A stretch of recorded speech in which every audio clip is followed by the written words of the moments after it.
You know, it's hard to believe that it has been 8 years since I first came to this convention to talk with you about why I thought my husband should be president.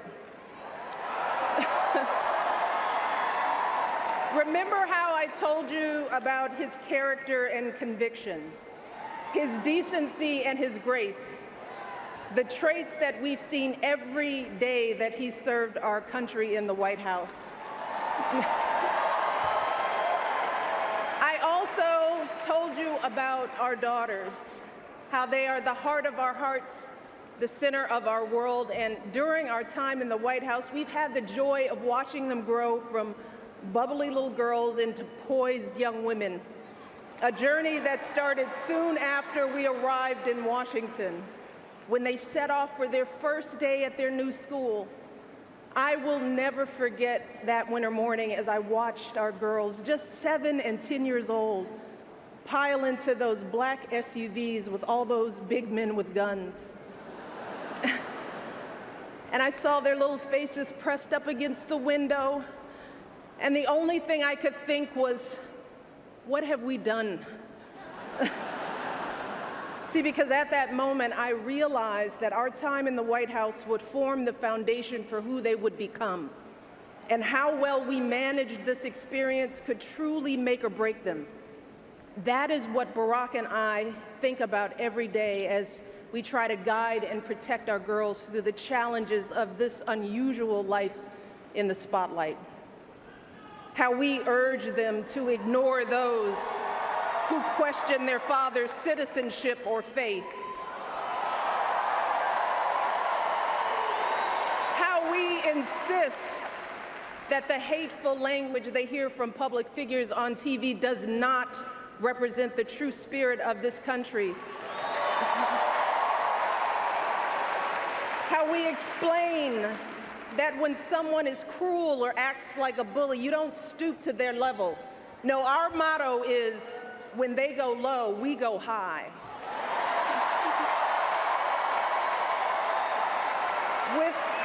With every word we utter, with every action we take, we know our kids are watching us.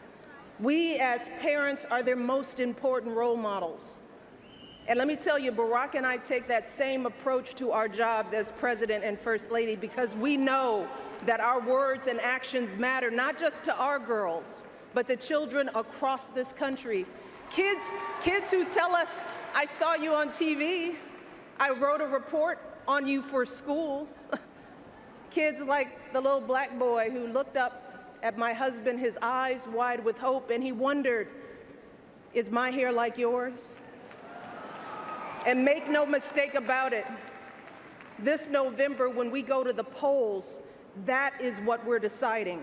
Not Democrat or Republican, not left or right. No, in this election and every election is about who will have the power to shape our children for the next 4 or 8 years of their lives.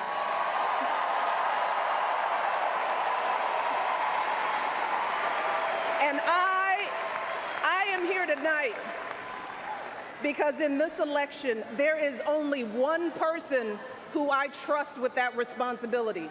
Only one person who I believe is truly qualified to be President of the United States, and that is our friend, Hillary Clinton.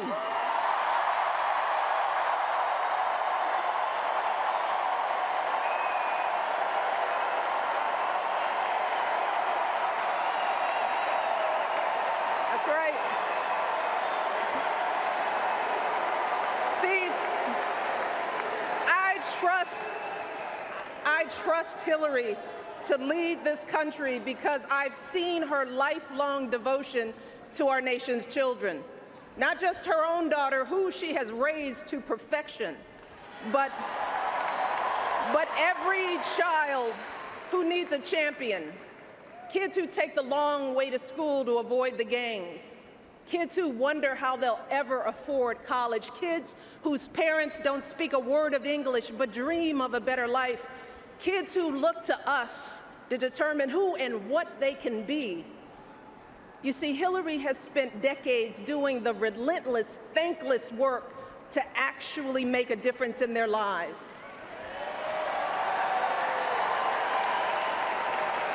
advocating for kids with disabilities as a young lawyer, fighting for children's health care as First Lady, and for quality child care in the Senate. And when she didn't win the nomination 8 years ago, she didn't get angry or disillusioned.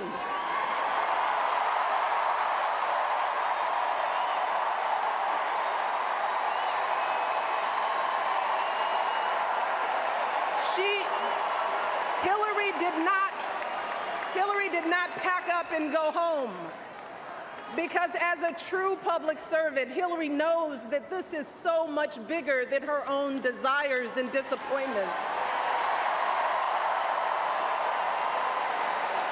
So she proudly stepped up to serve our country once again as Secretary of State, traveling the globe to keep our kids safe.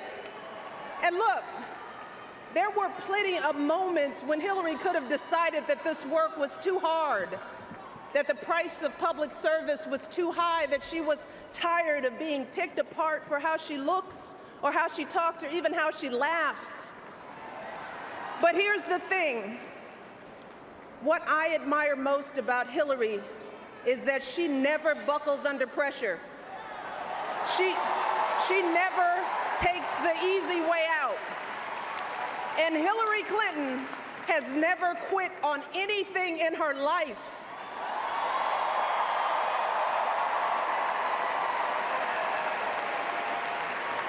And when I think about the kind of president that I want for my girls and all our children, that's what I want. I want someone with the proven strength to persevere, someone who knows this job and takes it seriously, someone who understands that the issues a president faces are not black and white and cannot be boiled down to 140 characters. Look, because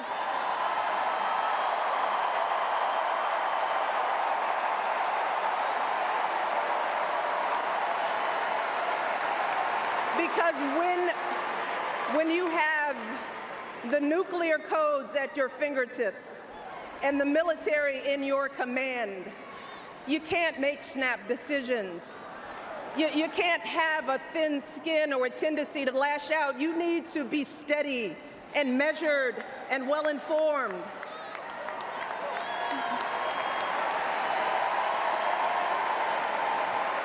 I want a president with a record of public service, someone whose life's work shows our children that we don't chase fame and fortune for ourselves. We fight to give everyone a chance to succeed.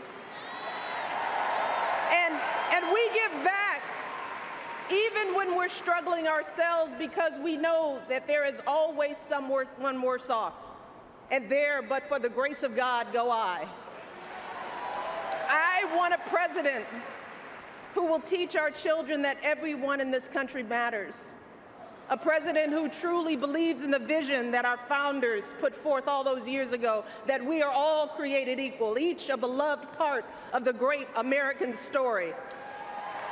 And when crisis hits, we don't turn against each other. No, we listen to each other. We lean on each other, because we are always stronger together.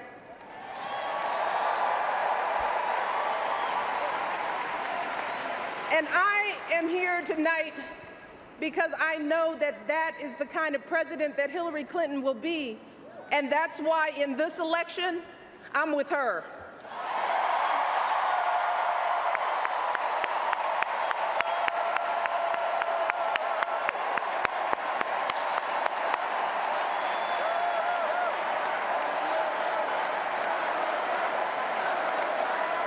You see, Hillary understands that the president is about one thing and one thing only. It's about leaving something better for our kids. That's how we've always moved this country forward, by all of us coming together on behalf of our children. Folks who volunteer to coach that team, to teach that Sunday school class, because they know it takes a village.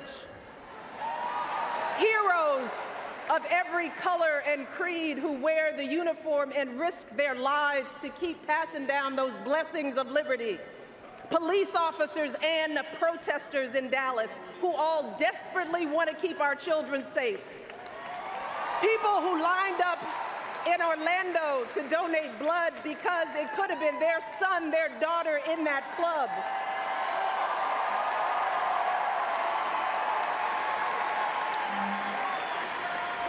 Leaders like Tim Kaine,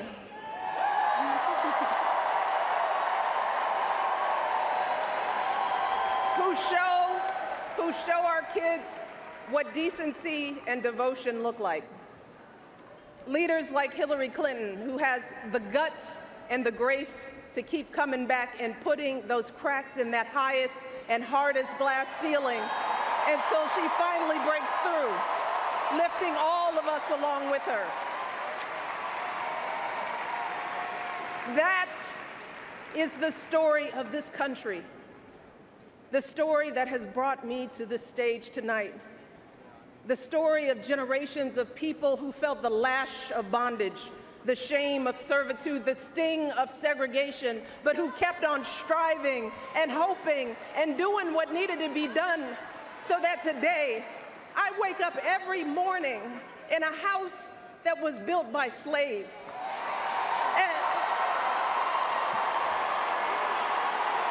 And I watch my daughters, two beautiful, intelligent black young women, playing with their dogs on the White House lawn.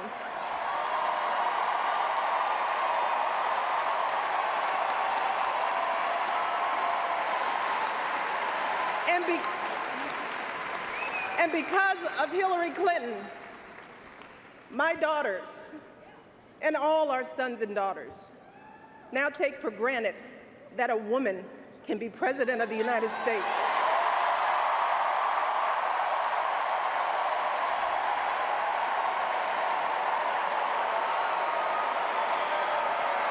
So look,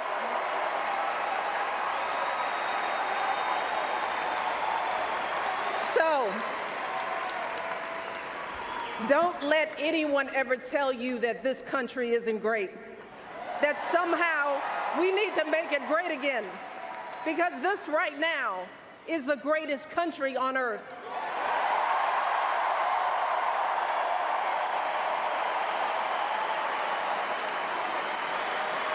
And as my daughters prepare to set out into the world, I want a leader who is worthy of that truth, a leader who is worthy of my girls' promise and all our kids' promise, a leader who will be guided every day by the love and hope and impossibly big dreams that we all have for our children. So in this election, we cannot sit back and hope that everything works out for the best. We cannot afford to be tired or frustrated or cynical. No, hear me. Between now and November, we need to do what we did 8 years ago and 4 years ago.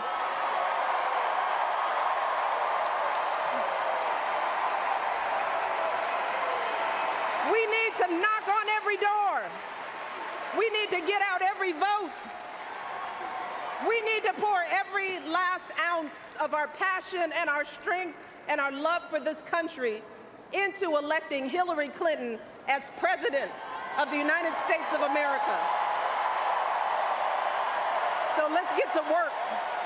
Thank you all, and God bless.